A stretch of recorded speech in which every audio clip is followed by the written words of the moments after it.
ga toch hiervoor. Je had het erover, wat je dacht, maar dan kan je nou zien hoe die schoen eruit ziet. Dit zijn spitsen. Spitsen, Of ja. spitsen. Maar spitsen zijn point shoes. Oh. Dus ze punten. Ze hebben gewoon een puntschoen. Het is gewoon een puntschoen. Dus je tenen die zijn dan hier. Maar die vast, andere hè? was geen puntschoen. Nee, die was een slappe Een ballet. gewoon slappe balletschoen die je helemaal kan vouwen. Dus je tenen toch, de top van je tenen zijn dan hier. Je hele voet gaat erin en dan zijn je tenen niet allemaal op dat kleine puntje. Ja. Dat heb je gezien. En dan staan ze dan zo erop. Juist, dat is het. Maar als we het even sla maar, dan kan je iemand daarmee... Ja. Ah, Maar ik heb ook opgemerkt, zodra mensen aan ballet doen, hebben ze een andere vorm van lopen. oké. Dat is een Zie je hele dat goede mensen voeten opmerking. ook zo, of... Oh nee, Nee, je nou? hoeft niet uitgedraaid te gaan lopen. Je moet als een normaal mens lopen. Maar doordat je de uitdraai zoveel jaren in dat been hebt ontwikkeld, hebben ze een klein beetje opening gekregen. Oh. Maar het is niet zo dat je zo moet lopen. Je moet toch op jezelf letten dat je normaal loopt.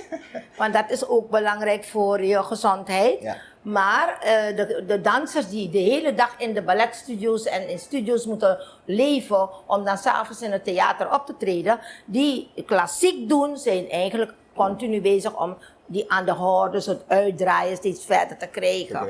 En daardoor vanuit het heupgewricht, daar zit alles in. Want als je dus zo doet, dan ben je esthetisch veel mooier en dan kan je je been tot daar brengen. Maar anatomisch kan dat niet wanneer je gewoon staat en zo doet. Dan blijft het daar zitten. Snap je wat ik bedoel? Oh. Dus dat is het enige. Dus je gaat eigenlijk leren om aan abnormaal te staan. Abnormaal te bewegen. Volgens de regels van normaal, zoals je recht loopt. Ja? Maar het ging meer om, dit kan je veel verder brengen. Je benen kunnen helemaal naar hier komen. Terwijl zo kan het niet gaan. Hè? Nee, Dus dat dat is de normale manier van je anatomische van je lichaam. Maar goed, dit is een spits.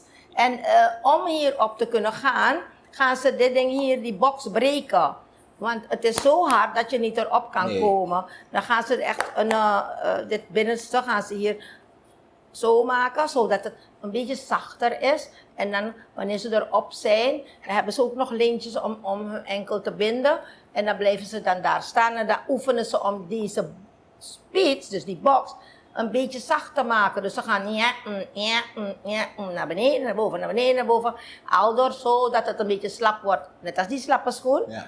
Maar dan komen ze dan wel op die punt. En het gevoel van ik ben heel hoog en nog hoger was eigenlijk dat je, als mensen naar je kijken, dan lijkt het alsof je zweeft. Dat was eigenlijk het gevoel van lichtheid. En net een ballon. Weet je wanneer je een ballon hebt, dan voel je dat die ballon naar boven gaat. Je laat hem los.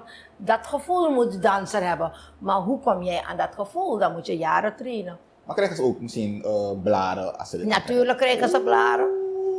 Want dat ding brandt je zo. Want je heel gewicht van 30 kilo gaat hierop, op 40 kilo gaat daarop, of 50 kilo. Maar je moet niet erop drukken, je moet zweven.